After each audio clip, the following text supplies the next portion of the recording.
From Fox 8 Sports, this is the Overtime Podcast. Coming at you from 504 Golf here in Mid-City, New Orleans. This is the Fox 8 Overtime Podcast. I'm your host, Sean Fazende, riding shotgun as he does each and every podcast. This is Andre Johnson. Junior. Do not forget the Junior. It's very important to remember the JR, the end of the name. Before we get into today's content, be sure to like, to share, to rate, to review. If you are watching us on YouTube, please do us a favor. Hit that subscribe button. Get the bell notification. But when we drop that, fire content. Also, hello, Gulf Coast Sports and Entertainment Network. Glad you have found us here. A huge night here on the Gulf Coast Sports and Entertainment Network. Pelican season has begun, so you're going to see a lot of Pelicans, a lot of Saints coverage on this wonderful network that we are proud to be on here, the Gulf Coast Sports and Entertainment Network.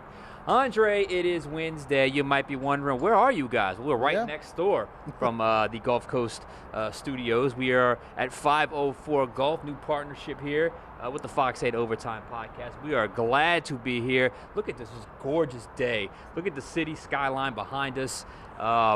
Just a beautiful day to be outside. This will be the first of many podcasts right here at 504 Golf. It is Wednesday. A big day in the work week when it comes to NFL teams, Andre. We're going to talk about that kind of in a looser sense today. But first things first, how you feeling? I'm feeling good. You know, we're someplace new. This is actually the first time I've been here and really gotten to see everything. So it's really cool in 504. Like, the location is great. You can see the Superdome and everything behind us. So I feel like I'm on a field trip from school. You know, it's really fun. And hopefully the rest of the season will be really fun for the Saints because that's what we're looking ahead to today. The Saints sitting at, 1-6 right now, 10 more games on the schedule. So at the beginning of the season, when the schedule dropped, we went game by game. We said which games that we thought they would win, which games we thought they would lose. Both of us were wrong in a sense. Yeah. I think you had them with 2 or 3 wins to this point. I had them at 2-5. Yeah, 2-5. I had them at 1-6. I just thought they would beat the Patriots. They wound up beating the Giants. So now we sit here almost at the midway point of the season, and we look ahead. Are things going to turn around for the Saints, or is it going to be more of the same? We're once again going game by game, breaking it down. Let's start with the Tampa Bay Buccaneers this Sunday. Yeah. Well, look, I wanted to go here. We talked about going here today just because, we could talk about the Tampa Bay running rush defense or whatever, and that couldn't necessarily carry us through a full podcast. I felt like this was a good time to check in on this because there's 10 games left. We have we've gone through a lot of twists and turns. We've talked about a lot of different storylines. But the bottom line is they are 1-6. I had them at 2-5 at this point in the season. You had them at 1-6. I had them beating the Bears and the Giants, if I'm not mistaken. You had them beating the Patriots. So here we are. So 10 games left. Are there any reasons for optimism when you look at the schedule? I say yes, and we'll get to that in just a minute. But first things first, Tampa Bay Buccaneers are the class of the NFC South. They are, once again, another team coming off of a short week. But unlike last week's short week with Chicago, the Bucs are going road to road. Right. They're going road game to road game on a short week. Baker Mayfield, I'm not sure if you saw this morning, talked a little trash about the New Orleans Saints, as he is known to do. He don't like the Saints, and I'm sure the Saints don't like him. Hinted at some not-so-clean play that happens when he plays against the Saints. I don't know. I don't care. I just know this game is going to be, in my opinion, probably a little more competitive than we think. Wouldn't shock me if Spencer Rattler plays a little bit better.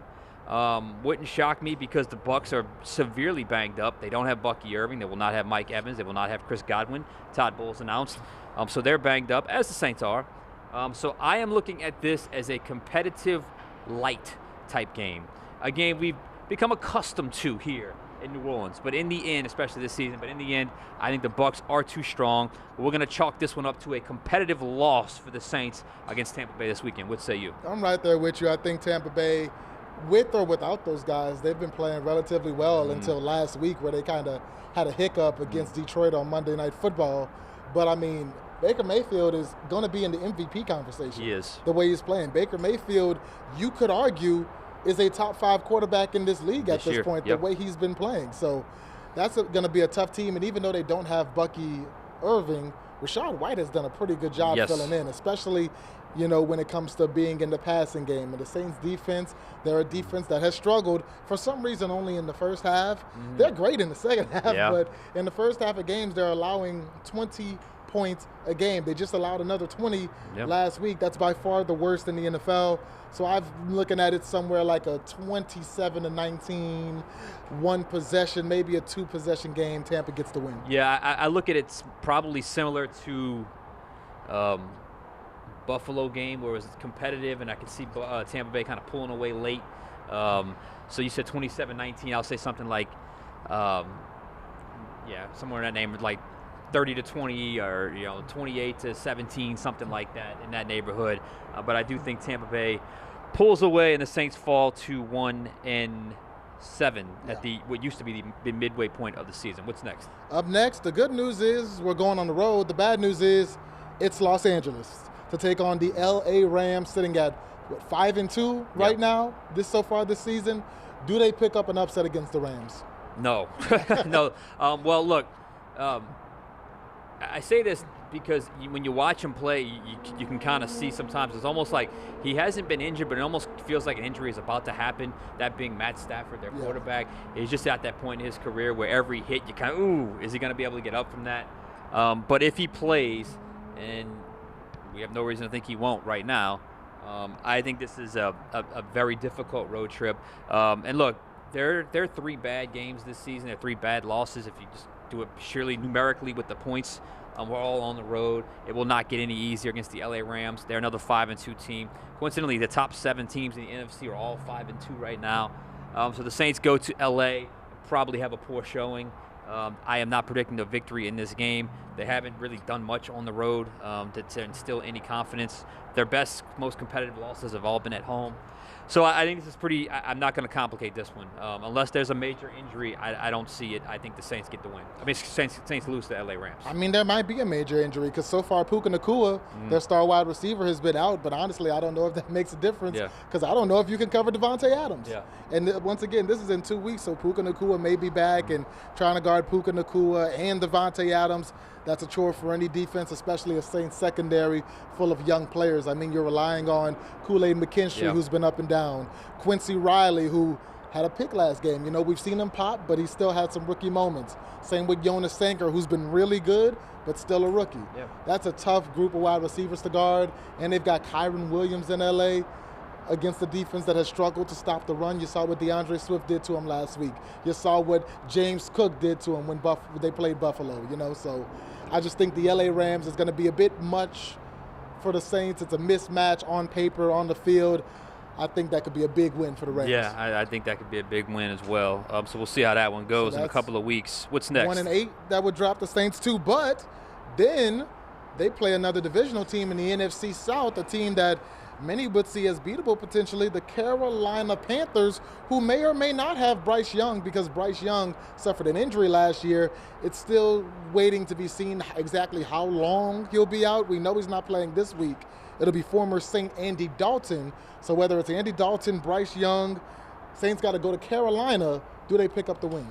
I think they will split Carolina, but the win will not come this week. I think the win will come when they play them at home in a couple of weeks. Hint, hint. When we get to that in a couple minutes here, I think Carolina is a weird team. They've figured out a way to win some games that they didn't necessarily. I don't know if they necessarily deserve to win, but they've done it. It's kind of what we've been pressing the Saints on this year. We've been trying to get them to that point at least, even if they're not a quote-unquote good team, but to figure out a way to grab more than one win, here or there.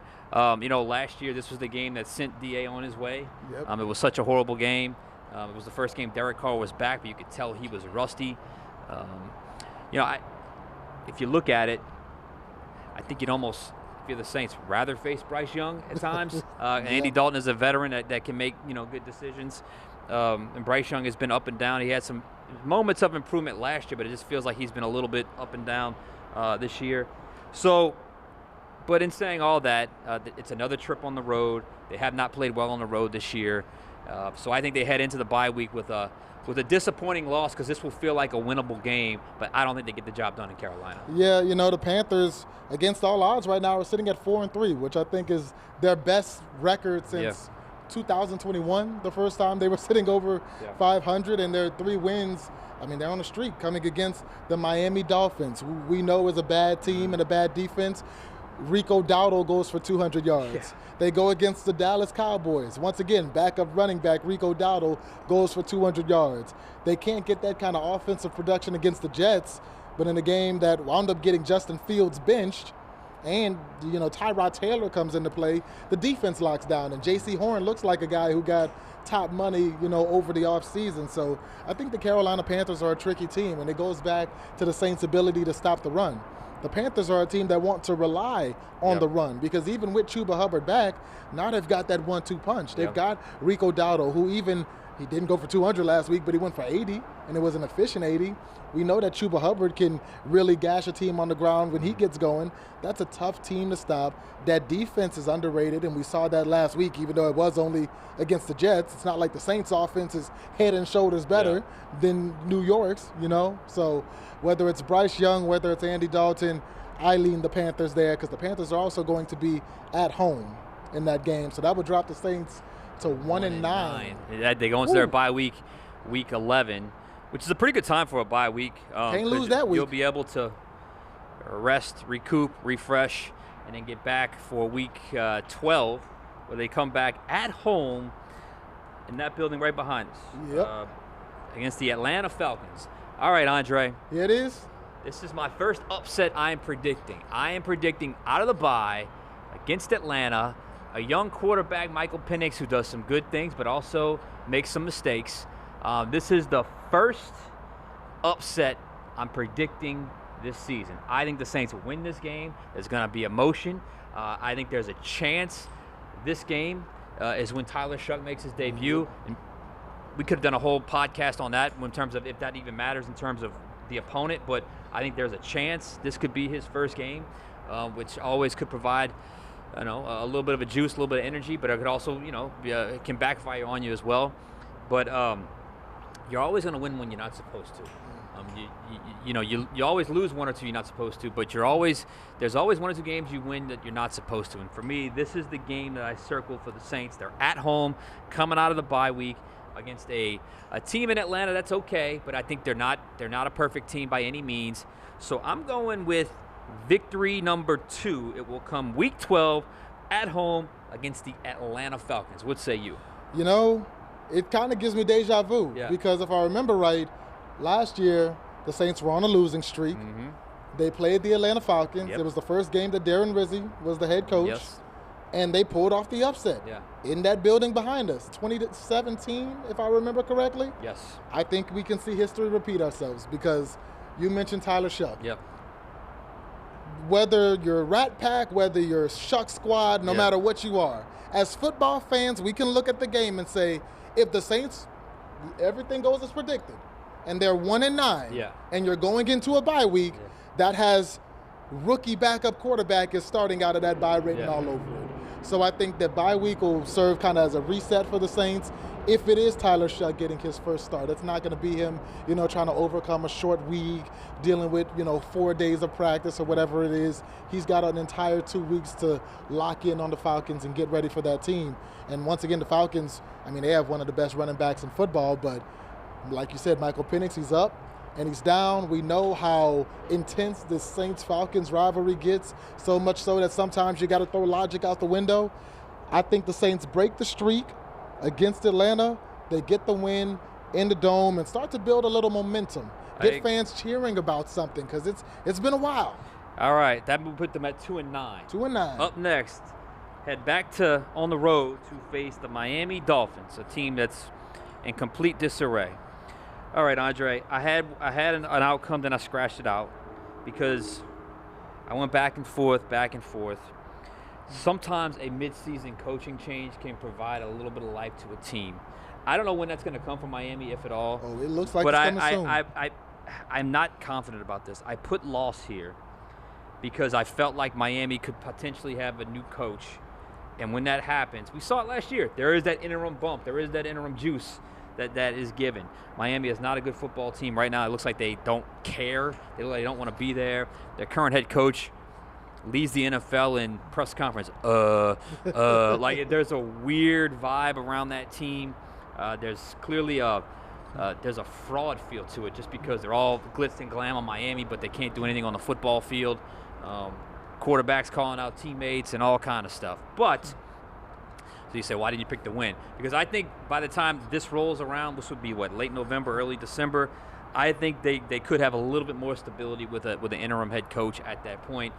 It feels weird saying that, stability, interim head coach. I understand that. You probably rolled your eyes when you heard me say that.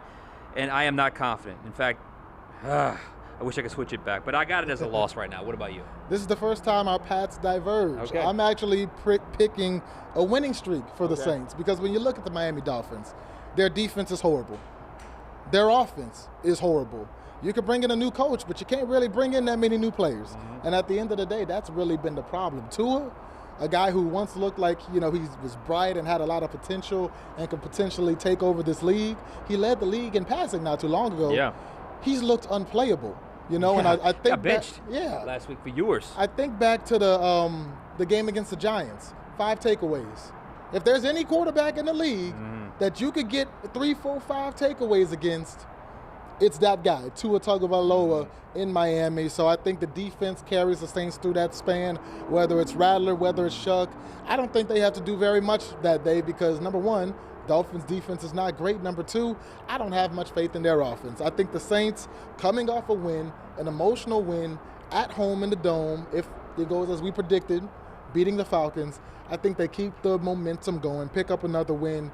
Back-to-back, they beat the Falcons, they beat the Dolphins. You know what I did was, they've got 3 very, very, very winnable games with very bad opponents on their schedules. Miami, Jets, and Tennessee. I didn't want to have them winning all 3 of those games. So I don't want to give too much away. But that Miami, that was really what I went with. All right, next up, at Tampa Bay.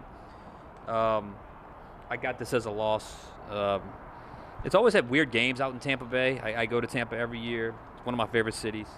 I love the way the city's laid out. That's neither here nor there. I don't know. Tampa Bay's just really good this year, and by that point, they could have some better health. It's a hard place to win, and I sometimes it's as simple as that team's better than your team, and I think they get the W right there. Yeah, that's what it comes down to. Tampa Bay, where the Saints season officially ended last year in Week 18, a game where it was close in the first half. They fell apart in the second half. And like you said, I just think Tampa Bay is better than the Saints. I think they run the ball better. They have a better quarterback, no matter who's starting for the Saints. They've got better receivers. They've got better defense. Yeah. You could argue they have a better coach. You definitely have a more experienced coach out there in Tampa. And it's at home. And a great place. I went on my honeymoon in Tampa. Great place. Beautiful Tampa place. Bay. Love Tampa Bay. Love it. I love Tampa Bay in this game as well. I think they pick up the win and in my mini win streak that the Saints were on. All right, so you have them right now. I would have them at 2-11. You would have them at 3-10. All right. Follow that up with a home game at Carolina. I hinted at this earlier. I said they would split Carolina this year, and I'm going to take this game as the W. Right here in this building right here. I just don't think Carolina is that good. I think they're beatable, and I think at this point you could be it's hard to dive into hypotheticals, but I think at this point you're going to be well into the Tyler Shuck run. So I think at this point he's well into that grace period that you talk about where you kind of work through some stuff the first couple of weeks you start. This would be his 4th start. Again, hypothetically, if that happens. If not, we adjust. But I just think the NFC South games are that important. They're that competitive, and the line between Atlanta and Carolina isn't so far between them and the Saints. I think the line's very far between Tampa and the Saints, but not Carolina or Atlanta. So I got to predict one win at least against Carolina, and it's going to be this week, week 18, 17, week 15 against the Panthers. I go with Saints win to prove them to 3-11. We're going to have the same record after this week because I'm predicting a loss for the Saints in that building behind us because I think at this point, that game's going to mean a lot to Carolina. Yeah. At the beginning of the season, I said my dark horse team to make the playoffs, whether it's wild card, whether it's winning the South. Right now, it might have to be wild card because Tampa Bay is on fire. would be the Carolina Panthers. Okay. You know, and I thought Bryce Young would play a lot better than he's playing, honestly. I was thinking maybe we'd see the Bryce Young that was lighting it up and going to war with the Eagles and the Chiefs last year and dropping 5 touchdowns on Atlanta. We haven't necessarily seen that Bryce Young consistently, but he's done just enough. Especially in the big moments. I mean, they were down 17 to Miami. Bryce Young clutches up and picks up a win. You know, Bryce Young does enough to not lose the game against the Carolina Panthers. You know, he's there when you need him to be there. And I think at this point in the season, the Carolina Panthers are really going to be jostling for playoff positioning. Right now, I just think they're a better team than the Saints, whether it's Rattler or Shuck starting.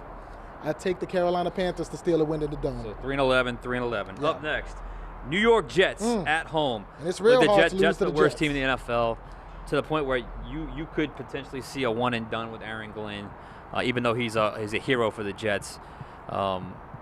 Woody Johnson gave him the vote of confidence. He was not very confident in that quarterback, Justin Fields, and they have now benched him. You have got to win this game if you're the Saints. And I am going to predict the Saints win in this game. If you do not win this game, especially if this team is winless coming in here, oh, no. That can't happen. So, victory for the Saints. I think it's pretty self-explanatory. There aren't many teams the Saints have a better roster than, and they're better than the Jets. They're coming here. It'll be a December game. I got a Saints victory. What is up with the Jets? They always seem to be in a state of just turmoil all the time. Saints get the win to improve to 4-11 after they beat the Jets. Yeah, you know, the Jets are the reason I really can't predict the Saints to get the number 1 overall pick because, I mean, there's always a team worse when the Jets are in the NFL. And, I mean, goodness gracious, I've never heard an owner take aim at a quarterback, his quarterback, like that. I mean, he sounded like, you know, a fan. Complete a pass. He's like, complete a pass, please. Right. He's like, yeah, you know, Aaron Glenn can't do much when our quarterback can't complete a pass. That's your guy. That's the guy you guys brought in over the offseason. I was like, are we serious right now?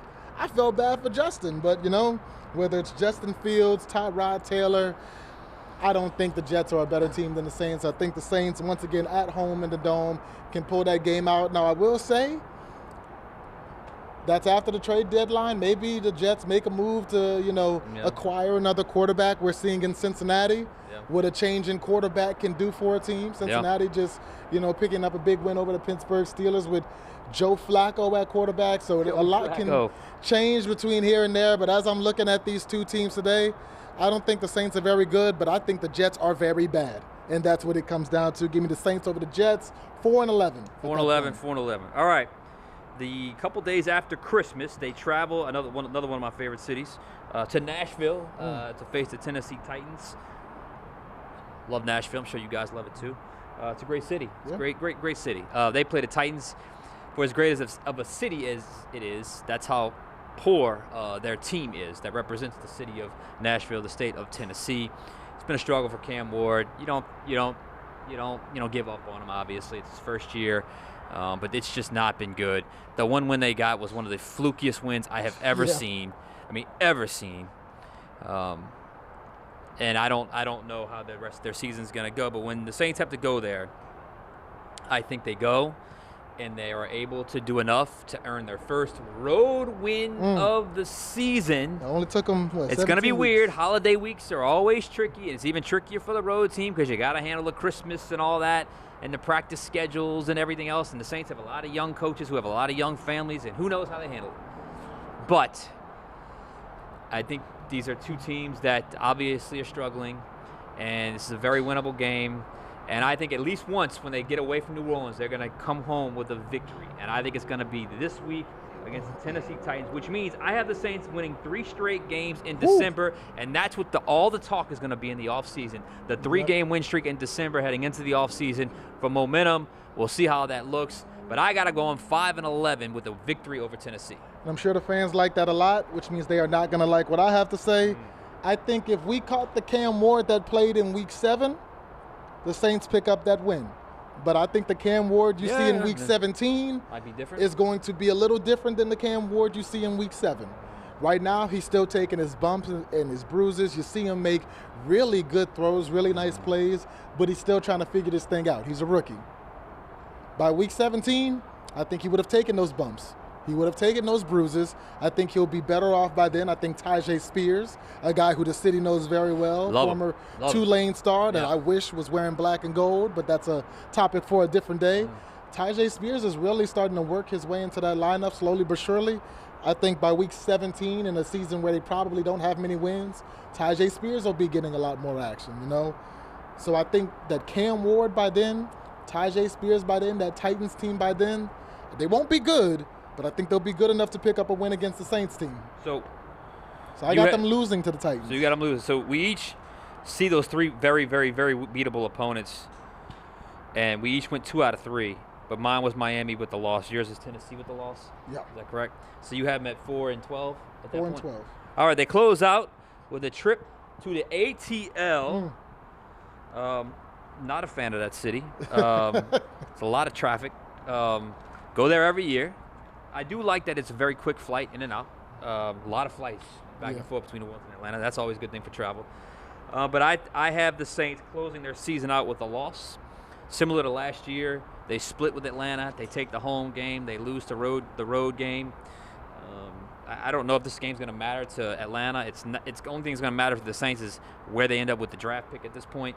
What spot. So I have the loss. We run out of time. So I have the loss, which puts the Saints at 5-12, which is one game off of my original prediction of 6-11. What about you? I also have the loss, which puts them at 4-13, which was my preseason prediction. So for me, that's losing to Tampa, losing to the Rams, losing to the Panthers, beat the Falcons, beat the Dolphins, lose to the Bucs, lose to Carolina, beat the Jets, lose to Tennessee, lose to Atlanta.